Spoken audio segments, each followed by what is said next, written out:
சென்னையில் ஆபரண தங்கம் விலை தொடர்ந்து 7 நாட்களாக குறைந்து வந்த நிலையில் இன்று சற்று உயர்ந்துள்ளது. 22 கேரட் ஆபரண தங்கம் விலை மார்ச் 12ஆம் தேதி முதல் மெல்ல குறைந்து வந்தது.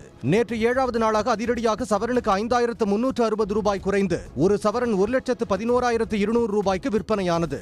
இந்நிலையில் தங்கம் விலை இன்று கிராமுக்கு 50 ரூபாயும் சவரனுக்கு 400 ரூபாயும் உயர்ந்துள்ளது. சென்னையில் ஒரு சவரன் 1,11,600 ரூபாய்க்கு விற்பனையாகிறது.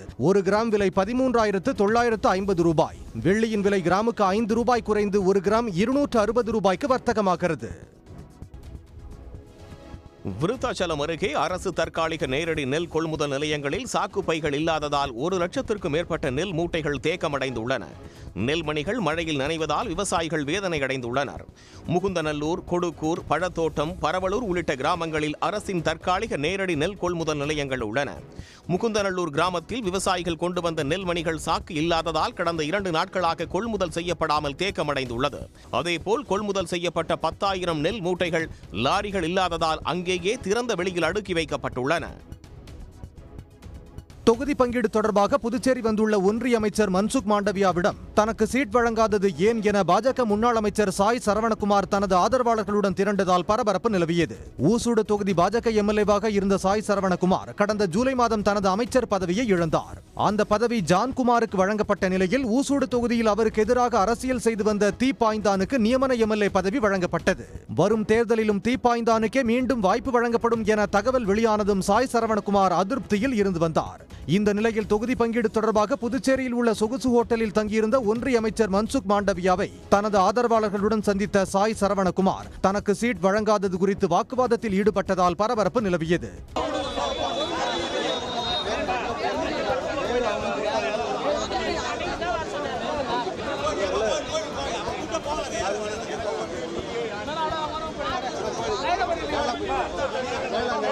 தேர்தல் நெருங்கும் வேளையில் புதுச்சேரி பாஜகவில் வெடித்துள்ள இந்த மோதல் அரசியல் வட்டாரத்தில் பெரும் பரபரப்பை ஏற்படுத்தியுள்ளது.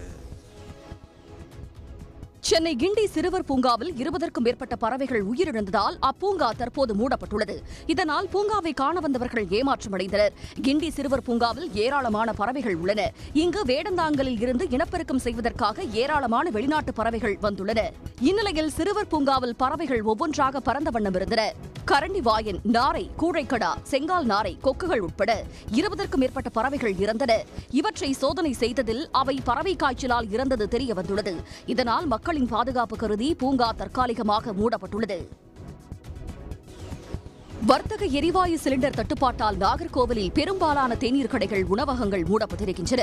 முன்பதிவு செய்தாலும் சிலிண்டர்கள் கிடைக்காமல் பல வாரங்கள் காத்திருக்க வேண்டிய சூழல் உள்ளது.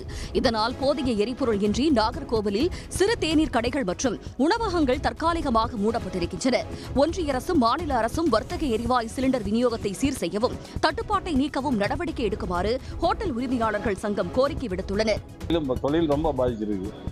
அதுக்குள்ள எங்களுக்கு வருமானம் இல்லை. வேலைக்காலமாக அதெல்லாம் சம்பளத்தை குறைச்சி கேட்க போகிறது இல்லை. அவங்களுக்கு கொடுத்தா ஆகணும். இந்த மாதிரி பல சிரமங்கள் இருக்கு.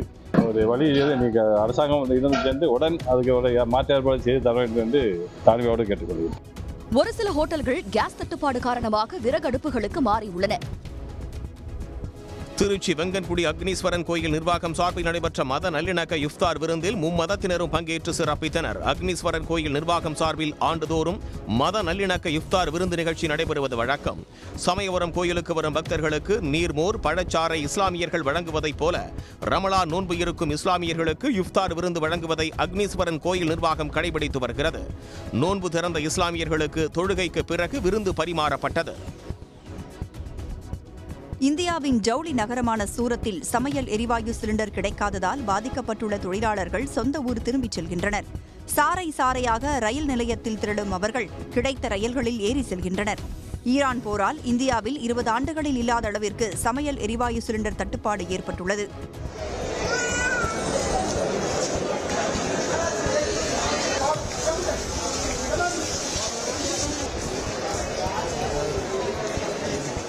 கூடுதல் விலைக்கு கேஸ் சிலிண்டர் வாங்கி வந்த புலம்பெயர் தொழிலாளர்கள் தற்போது பணம் இல்லாததால் சொந்த ஊருக்கே திரும்பும் நிலைக்கு தள்ளப்பட்டுள்ளனர்.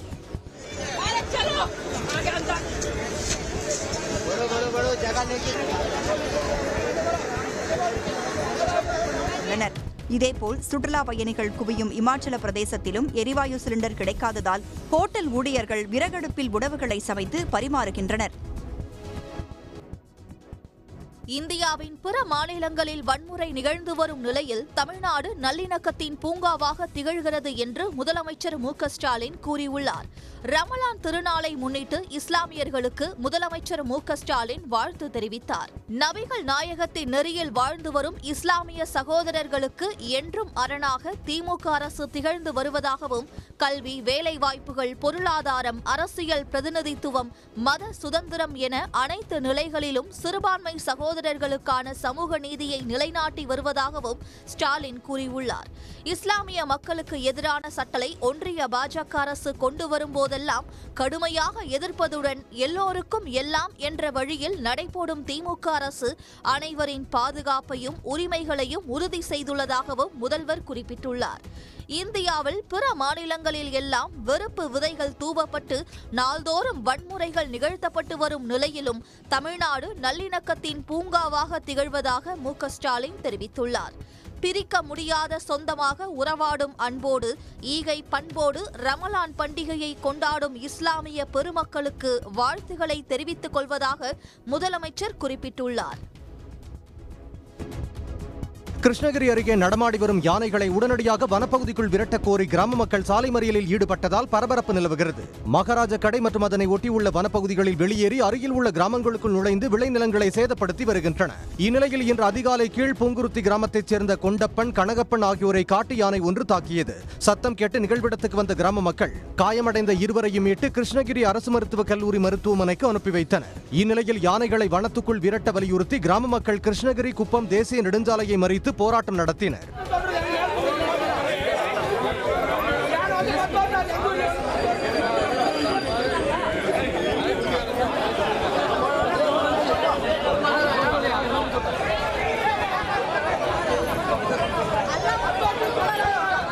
தகவல் அறிந்து வந்த பர்கூர் துணை காவல் கண்காணிப்பாளர், வனச்சரக அலுவலர் உள்ளிட்ட அதிகாரிகள் காட்டு யானைகளை விரட்ட விரைந்து நடவடிக்கை எடுப்பதாக உறுதியளித்தனர். இதையடுத்து சாலை மறியல் போராட்டத்தை கிராம மக்கள் கைவிட்டனர். தாவேகாவின் கூட்டணி குறித்து அக்கட்சி தலைவர்களின் நிலைப்பாடுகளில் முரண்பாடு உள்ளதாக இயக்குநர் அமீர் தெரிவித்துள்ளார். மதுரை தமுக மைதானத்தில் ஜாக் அமைப்பின் சார்பில் நடத்தப்பட்ட ரம்ஜான் தொழுகையில் இயக்குநர் அமீர் கலந்து கொண்டு தொழுகையில் ஈடுபட்டார்.